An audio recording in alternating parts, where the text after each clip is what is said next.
Прямой эфир «Якутия-24» продолжает вещание. Вы смотрите программу «Итоги дня». В студии Влад Давыдов. Здравствуйте, смотрите сегодня.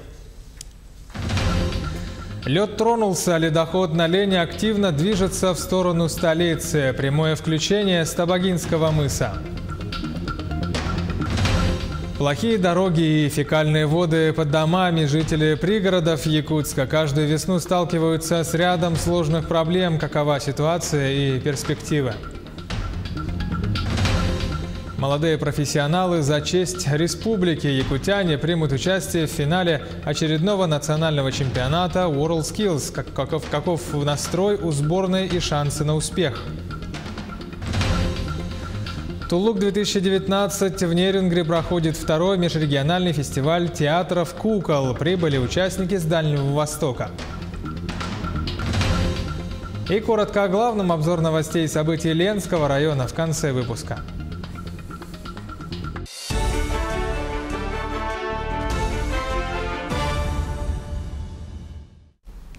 Ледоход на Лене активно движется в сторону столицы республики. Более часа назад пошел густой ледоход у села Табага. В настоящее время нижняя кромка находится в районе Хангаласского района, верхняя проходит у Чапаева, Алекминского улуса. За ситуацией у города Якутска следит наш корреспондент Дмитрий Тымыров. Он сейчас находится на Табагинском мысе и готов нам рассказать о последних изменениях на этом участке. Дмитрий, добрый вечер, ты в прямом эфире. Добрый вечер, Влад. Как вы видите, густой ледоход. Сейчас жители столицы, в том числе и жители села Табага, могут наблюдать здесь, на реке Лена. Подвижки льда здесь начались буквально пару часов тому назад, где-то после 17 часов. Вода начинает здесь прибывать, но уровни пока еще не критичны. Ледоход движется в сторону города Якутска. Влад? Да, Дмитрий, а как проходит ледоход на этом участке в целом? Насколько отличается, главное, нынешний паводковый период от предыдущих лет? Что об этом говорят сами жители? Ну, как говорят жители села Табага, вот этот участок реки обычно быстро расчищается ото льда, а заторы в основном бывают вниз по течению реки в сторону Новой Табаги. В целом, сейчас город Якутск активно готовится к пропуску паводковых вод и объявлен режим повышенной готовности. Так, в селе Табага в эти дни прошли берегоукрепительные работы в Тулагино-Кильдянском наследии, также в селе Пригородное завезены материалы, которые будут помогать безопасному пропуску паводковых вод. Ситуация находится на контроле правительства республики, в том числе и Главного управления МЧС России по республике. Спасибо. С Табагинского мыса на прямой связи с нашей студией был наш корреспондент Дмитрий Тымыров.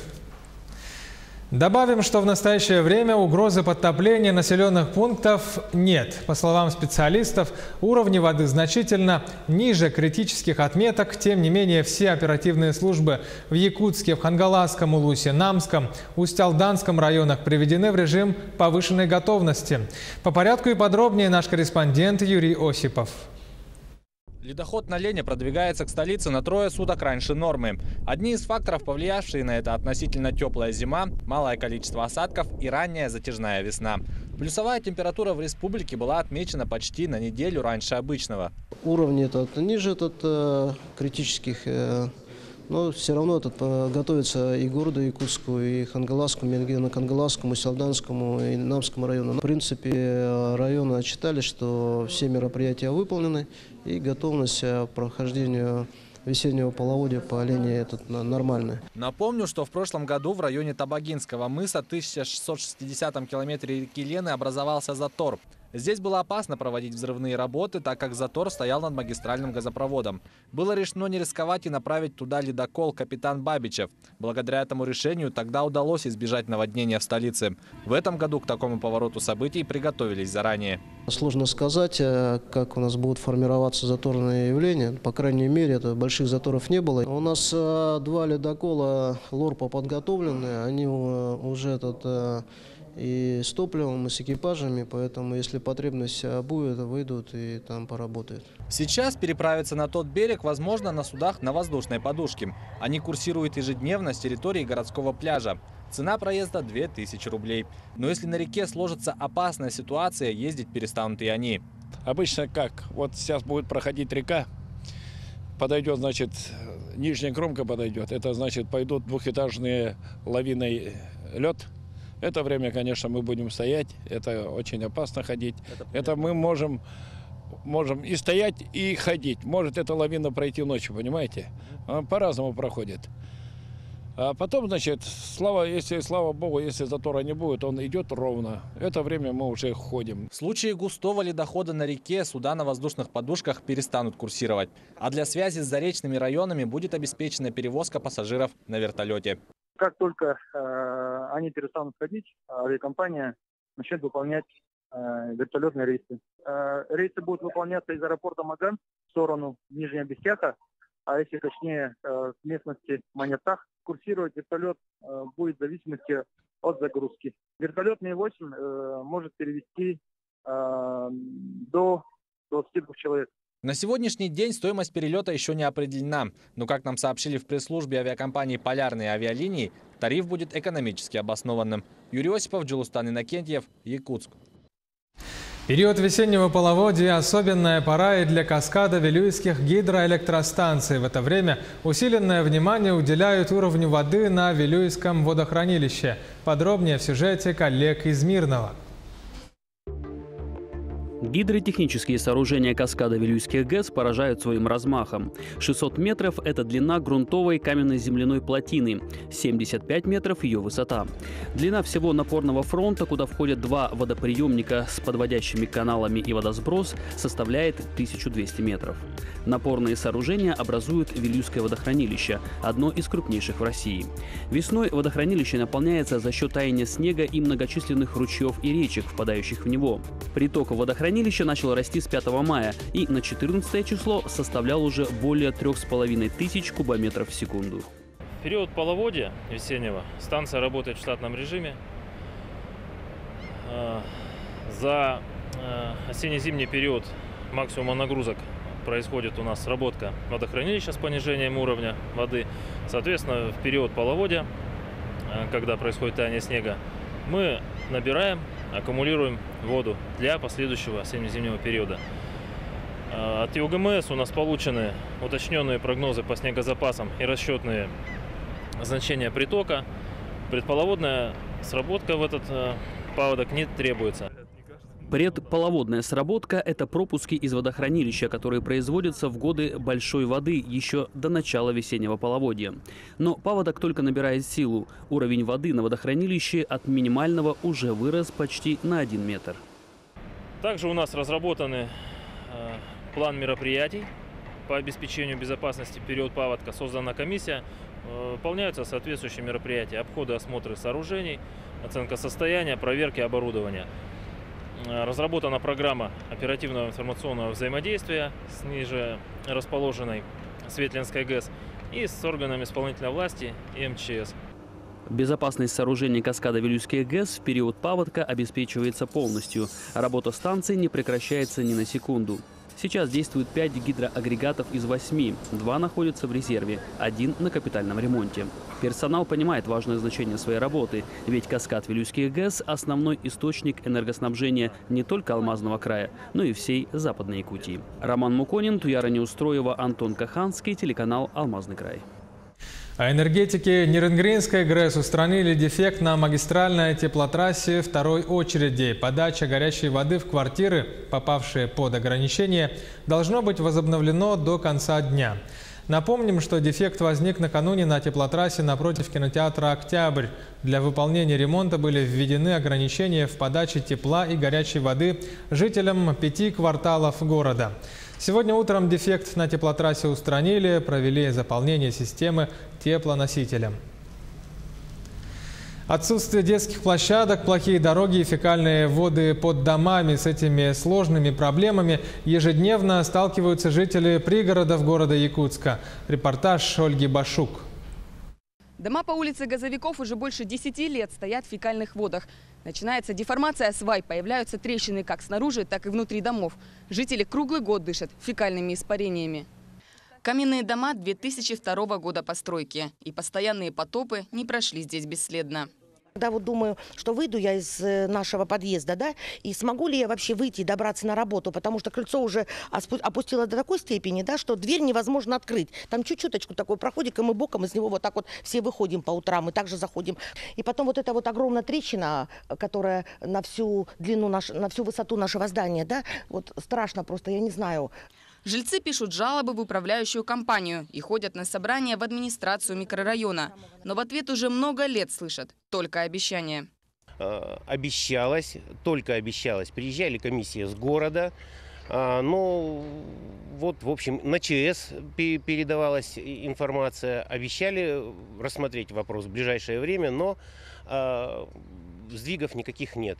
За столько лет дело так и не сдвинулось с места. В управляющей компании уверяют, откачка происходит регулярно.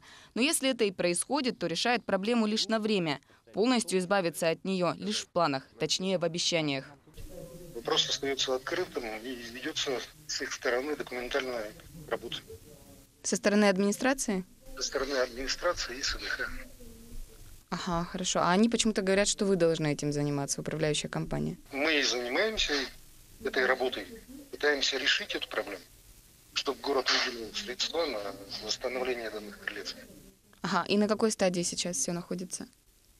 Ну, как мне сказали, еще пока ведется работа с документами. Дороги, точнее их отсутствие, еще одна проблема, типичная для пригорода. Сотни людей идут по этой дороге на остановку. Родители ведут детей в садик, школьники идут на учебу. И все двигаются с машинами наравне, потому что нет ни асфальта, ни тротуара. Тут невозможно пройти с коляской, тут все время проваливаешься в грязь. То есть тут постоянно ездят машины, и просто невозможно выйти с ребенком нормально погулять. В этом году выделены средства на асфальтирование дороги, но не здесь. Приоритетной посчитали ту, которая пролегает близ частного сектора. А жители самой проходимой дороги ждут стройки, которая из года в год откладывается на неопределенный срок. У нас квартал весь подпадает под застройку, и смысл сейчас вкладывать деньги в асфальтирование, и потом его будут разрушать, как бы там перепланировку делать. Нет, лучше как бы в другом месте проблемным сделать. Другая типичная для пригорода проблема – отсутствие детских площадок. На слеге Хатасы с населением 6 тысяч человек это очень ощутимо. К тому же одна из 2 детских площадок на весь наслег сделана рядом с рвом, в котором все лето стоят фекальные воды. Канализационная вся эта вода туда течет. 2 сторон. С этой стороны, еще с той стороны дома вот, течет. Вот, поэтому детская площадка немножко в неудобном месте находится. На самом деле детской площадки мало, нигде играть дети. Но говорят, что тут у нас будет зона отдыха, собирается делать. Я очень рад, если это будет осуществляется. Но это ждем, конечно. Очень красивый проект был. Видел. Постоянные ожидания. Через это проходят многие жители пригородов Якутска. Именно для них проблемы стоят особенно остро, ведь об отдаленных районах думают далеко не в первую очередь. Ольга Башук, Георгий Григорьев, Якутск. Сейчас короткая реклама, меньше 1 минуты. Оставайтесь с нами и смотрите во второй части итогов дня. Молодые профессионалы за честь Республики якутяне примут участие в финале очередного национального чемпионата WorldSkills Russia. Каков настрой и шансы на успех? Туллук 2019. В Нерингре проходит 2-й межрегиональный фестиваль театров кукол. Прибыли участники с Дальнего Востока. И коротко о главном. Обзор новостей и событий Ленского района в завершении выпуска.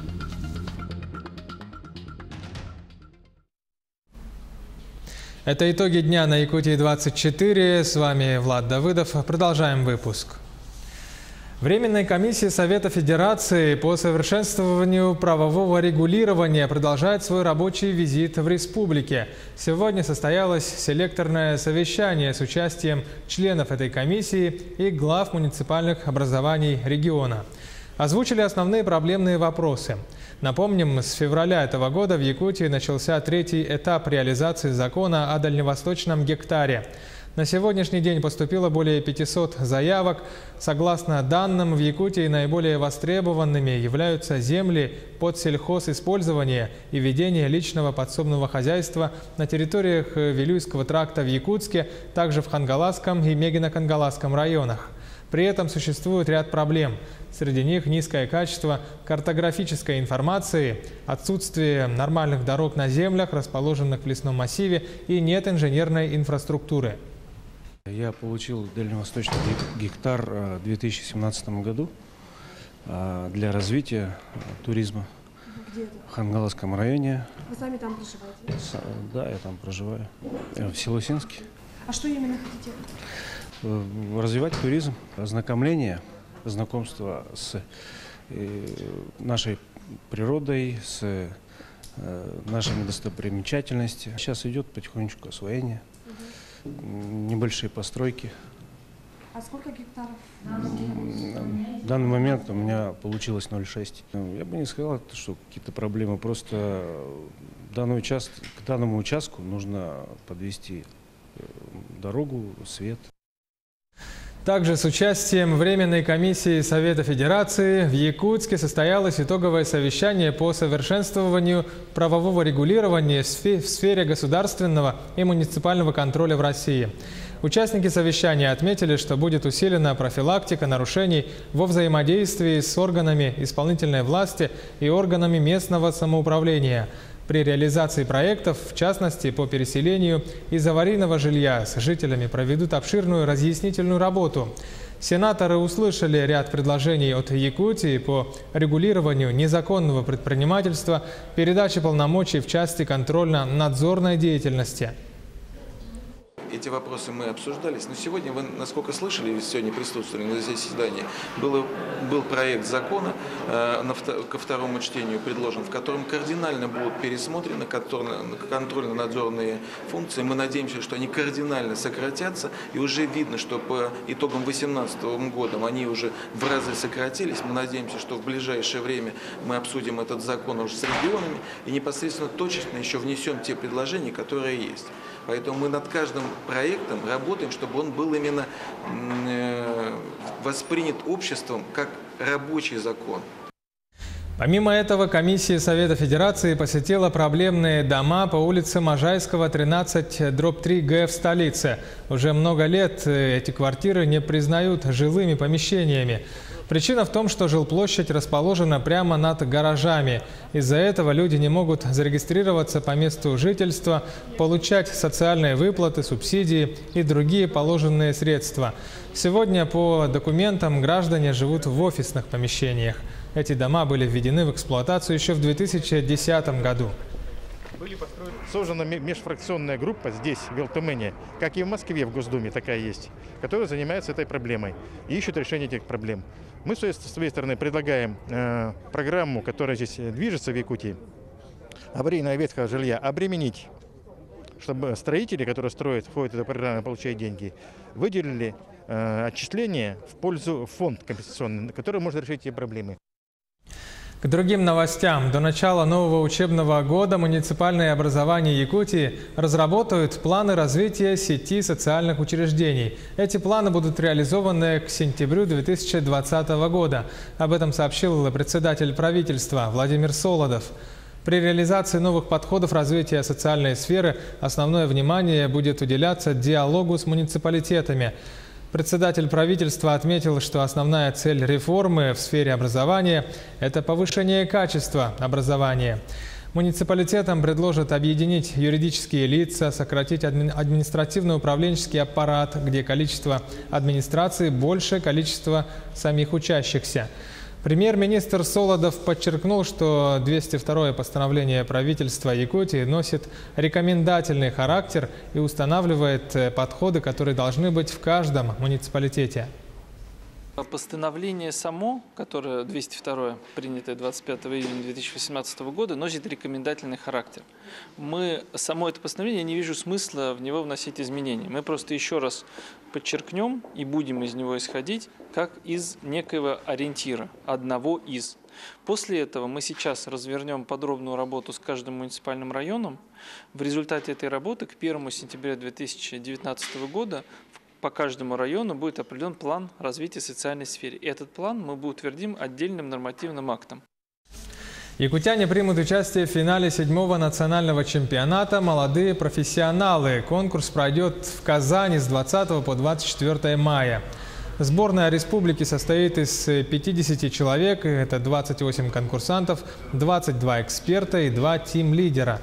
Совсем скоро команда Якутии вылетит в столицу Татарстана, а сегодня у сборной состоялась встреча с членами Совета Федерации. Они пожелали удачи конкурсантам. Напомним, что в прошлом году финал 6-го национального чемпионата «Молодые профессионалы» прошел в Южно-Сахалинске. Там наша сборная завоевала 5 медалей. Мы надеемся, конечно, на всех. Подготовка идет усиленная, но так как другие регионы тоже очень сильно готовятся, тут уж говорить очень сложно, есть ли у нас шансы. То есть, поедем, посмотрим, готовимся на все 200%. В Нерингре проходит межрегиональный фестиваль театров кукол «Туллук-2019». Для участия в столицу Южной Якутии прибыли 3 ведущих театра кукол Дальнего Востока, рассказывает Екатерина Павлова. 3 ведущих театра кукол Дальнего Востока приехали представить юному зрителю свои уникальные сказочные постановки. В первый день для гостей и жителей района прошло яркое торжественное открытие фестиваля и показ спектакля «Гулливер» местного театра. Больше 30 лет радует своих маленьких зрителей Нерингринский театр «Актеры и куклы». За эти годы единственный республиканский театр кукол в городе Нерингре прошел большой творческий путь. В этом доме чудес и сказочных представлений дети встречаются с героями любимых сказок, знакомятся с театральным искусством. Дети все равно с чего начинают? С кукол, да, с игрушек, с предметов, которых они оживляют. А и театр кукол – это есть оживление всего, что не живое. Сегодня, во второй день фестиваля, самый маленький зритель окунулся в кукольное шоу в одном действии «Сказка о глупом мышонке» Приморского театра кукол города Владивосток. Это музыкальное шоу из песен, танцев и разноплановых кукол. В общем, я думаю, понравилось. Спектакли не только удивляют детей красочностью представлений, но и учат их основным человеческим ценностям – дружбе, справедливости, доброте.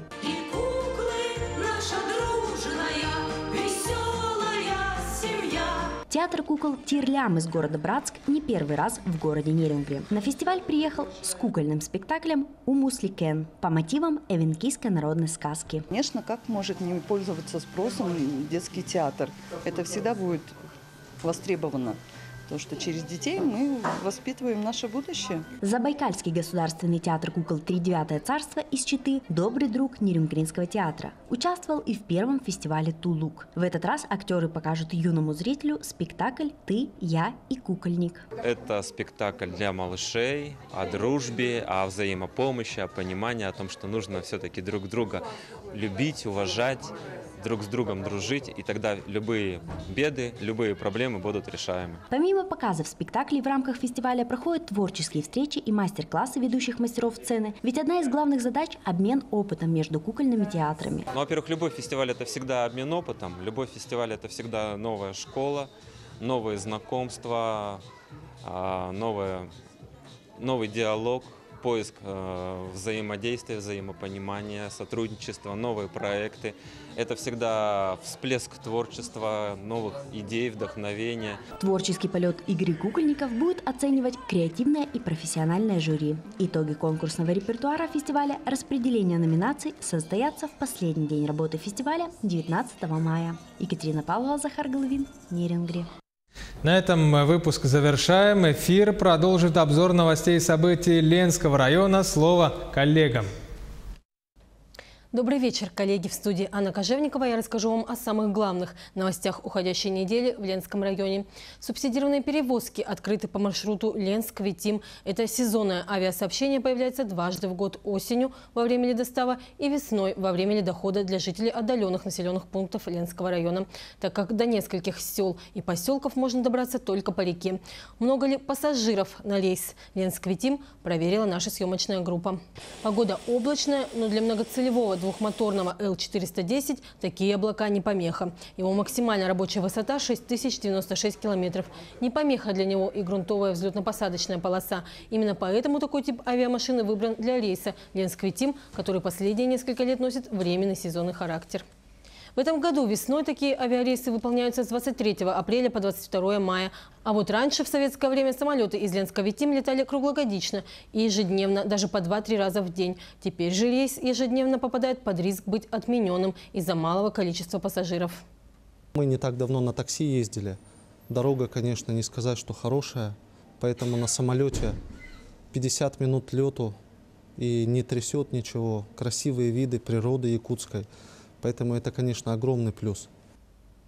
40 семей Ленского района уже в конце мая получат жилищные сертификаты по программе «Молодая семья», сообщает пресс-служба администрации Ленского района. В 2018 году их было 28.